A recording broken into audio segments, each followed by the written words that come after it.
Hi guys, welcome to the channel. In today's video, I'm going to show you how you can set Spotify song as your ringtone. Before getting into this video, must subscribe to our YouTube channel and click on the bell icon.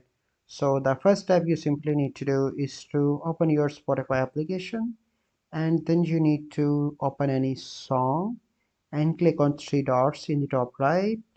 Here you can see different options. So let me show you. It will take few seconds to load that. So okay,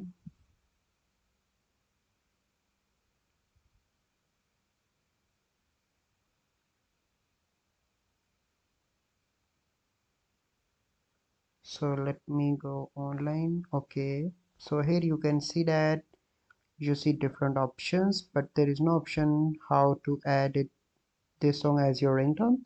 So you need Spotify Premium. Once you have Spotify Premium, you can download that song in your cell phone and you can add that song to your ringtone.